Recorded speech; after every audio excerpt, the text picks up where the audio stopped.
Katie Hopkins didn't just grab her MIC, she hijacked it like it was the last life vest on a sinking ship, aimed it squarely at Keir Starmer and Rayner, and went full flamethrower mode. If you've ever wanted to witness what happens when raw, unfiltered commentary meets politicians who practically beg to be roasted, welcome to the main event. This wasn't a takedown, it was a controlled demolition. Parliament looked like toddler recess in comparison, and in true Katie fashion, subtlety was nowhere on the menu right out the gate. Hopkins took aim at the chaos swirling around Starmer's home, another arrest, this time allegedly linked to a firebomb attack, prompting a circus of headlines. The suspects. Let's just say Hopkins didn't exactly go easy on the descriptors, painting the scene like it was Pride meets Law and Order. According to her, they're expected in court dressed for Comic-Con's kink night, arriving in what might as well be a glitter-painted riot van. Subtle? No. On brand? Absolutely. Then there's Labour's latest PR faceplant, cancelling their women's conference the day before their main event. Why? Because apparently when the invite list can't decide which pronouns go on the name badge, the entire gathering gets scrapped. Hopkins didn't hold back her take. If you need an anatomy chart to sort the guest list, maybe politics isn't your game. Enter the stars of this slow-motion car crash, Keir Starmer and Rayner. Watching them navigate politics is like watching two tourists argue with a roundabout. Confused, loud, and somehow always headed in the wrong direction, Starmer, bless his soggy spine, continues to astound.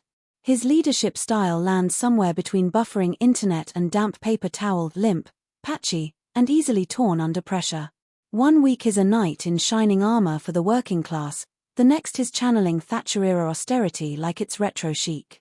You could make a bingo card out of the promises he's backpedaled on. And still win in 5 minutes. If dithering were a professional sport, Keir would already have a trophy shelf full of participation medals. And voters. They're starting to notice that he's mastered the art of saying absolutely nothing with a straight face.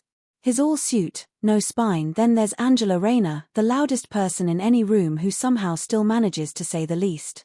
Her brand screams authentic working class, but the moment she opens her mouth, it's clear she's auditioning for the role of union boss in a made-for-TV drama.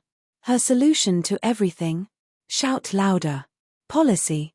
Who needs it when you've got a new catchphrase and a fresh blowout? Katie didn't waste a second. She went after Rayner like a roast master at a comedy club.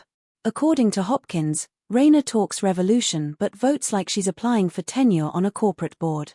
She claims to speak for the people, but most of her interviews come off like a TikTok rant filmed during a Pret sandwich break. Slogans? Yes. Substance? Not so much. Together, Starmer and Rayner make up the political version of a buddy cop movie written by someone who's never seen a cop or a movie.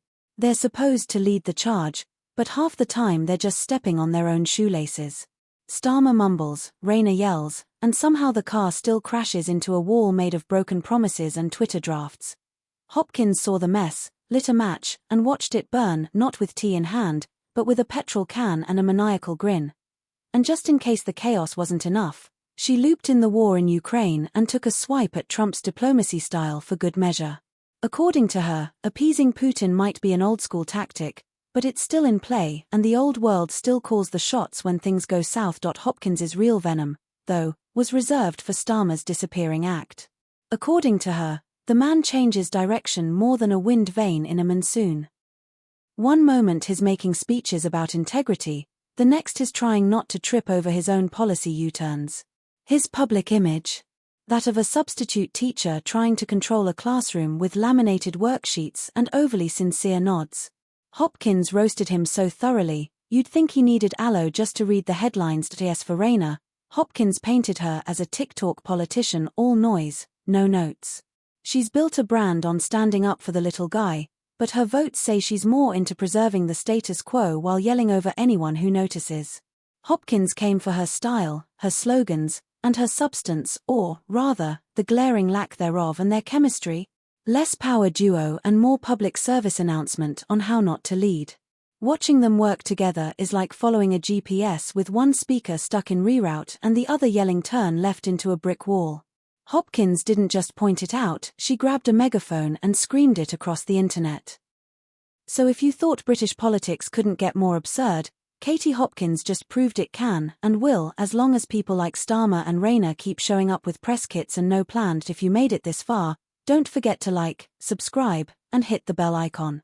For better or worse, British politics isn't slowing down, and neither is the commentary.